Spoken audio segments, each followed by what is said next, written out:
Okay, guys, so realistic mathematic education is the idea that math education needs to stick close to reality as much as possible and create different situations where math can add value to students' lives and they can make associations to real life situations.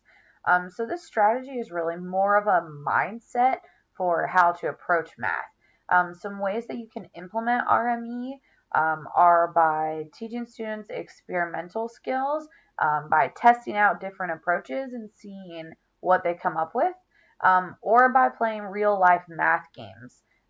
So, for example, you could have a store situation where one student is the owner, another student comes to them and says, okay, I need this, and adding the skills together.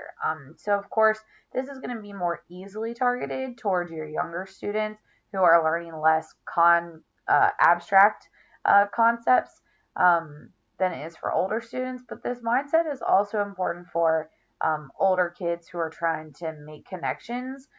We as math teachers always get this: when are we going to use this question in real life? And so, this realistic mathematics education approach is trying to prevent students from having to ask that question all the time.